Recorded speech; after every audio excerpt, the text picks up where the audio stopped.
शीत युद्ध का नाम सुनते हम सभी के दिमाग में एक ही प्रश्न आता है कि युद्ध का मतलब एक देश ने दूसरे देश के ऊपर मिसाइलें दागी होगी, जन धन की हानि पहुंचाई होगी और हथियारों का उपयोग किया होगा।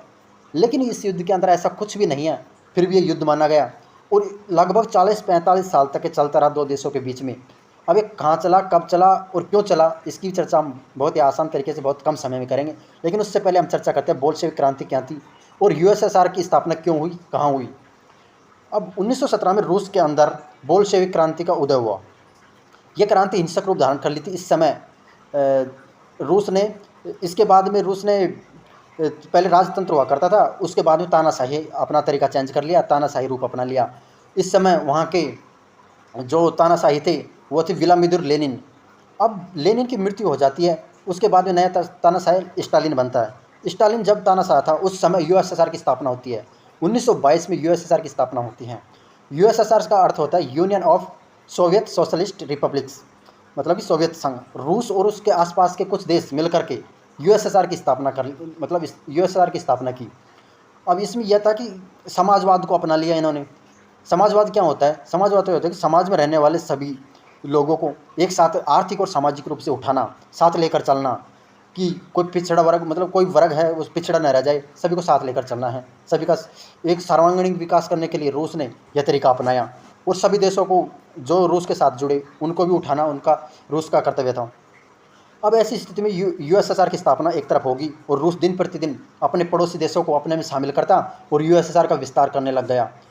अब इसके चलते अमेरिका को लगा कि अगर ऐसा होता रहा तो कोई किसी दिन रूस पूरे देशों को अपने में मिला लेगा और यूएसएसआर बहुत बड़ा संगठन बन जाएगा।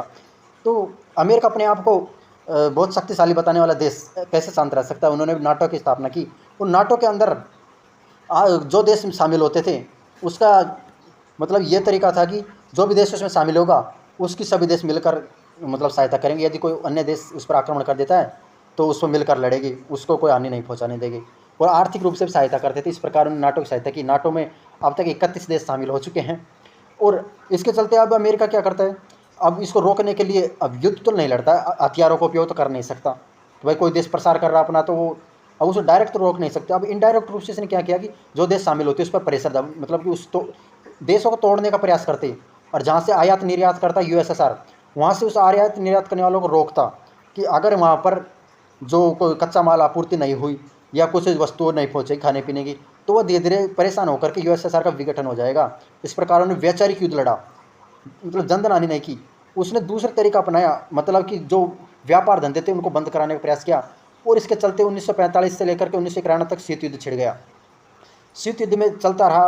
अब धीरे धीरे धीरे यूएसएसआर की स्थिति खराब होने लगी क्योंकि यूएसएसआर बहुत बड़ा संगठन बन चुका था। अब इसको चलाने के लिए बहुत सारी अर्थव्यवस्था तो मजबूत होनी चाहिए थी। अब रूस धीरे धीरे अर्थव्यवस्था में कमज़ोर होने लगा क्योंकि उसके आयात निर्यात पर अमेरिका हस्तक्षेप करने लगा, दूसरे देशों को भड़काने लगा, दूसरे देशों को अपने में शामिल करता और यूएसएसआर से न जुड़ने और उसके साथ व्यापार करने को मना करता। अब ऐसी स्थिति में 1991 के चलते यूएसएसआर का विघटन हो गया। जो देश यूएसएसआर रूस के साथ में थे वो धीरे धीरे अब हटने लग गए और अमेरिका के साथ जाने लगे। अब अमेरिका भी यहाँ पर अमेरिका की अर्थव्यवस्था इतनी खराब क्यों नहीं हुई? क्योंकि अमेरिका पहले से पूंजीवाद को अपना रखा था। पूंजीवाद क्या होता है?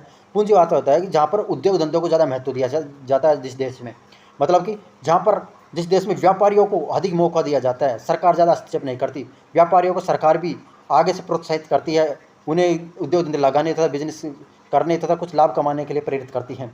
तो जहाँ पर उद्योग धंधे लगेगा वहाँ पर देश के लोगों को फायदा होगा और जो उद्योग लगाने वाला है उसको फायदा होगा, ये लोगों को रोजगार मिलेगा। इस प्रकार उसकी अर्थव्यवस्था मजबूत होती गई, दूसरे देशों के साथ व्यापार करता और दूसरे देशों के साथ अर्थव्यवस्था मतलब मजबूत कर लिया, निर्यात करने का कार्य किया। इस प्रकार अमेरिका पूंजीवाद को अपनाकर अर्थव्यवस्था मजबूत होगी। इस प्रकार अमेरिका तो आज भी वो मजबूत होता ही जा रहा है, यही कारण है उसके पीछे पूंजीवाद को अपनाया था। अब यूएसएसआर 1991 में इसका विघटन हो गया। तो इस प्रकार यूएसएसआर का विघटन हो गया तो फिर बाकी देश हट गए, अब रूस फिर अकेला रह गया। इस प्रकार यहाँ पर शीत युद्ध होता है। शीत युद्ध अमेरिका यूएसए और यूएसएसआर के बीच में होता है। 1945 से 1991 तक चला और इसके चलते यूएसएसआर का गठन 1922 में हो गया था। और इसका प्रभाव क्या पड़ा? प्रभाव किसका पड़ा? बोल्शेविक क्रांति का प्रभाव था, जिस कारण यूएसएसआर का गठन किया गया। आपको ये बातें बहुत ही आसान तरीके से बहुत कम समय में समझ आई होगी। अच्छा लगा तो सेशन को लाइक करना। अब मिलते हैं एक नए टॉपिक के साथ, इंटरेस्टिंग टॉपिक के साथ अगले एपिसोड में।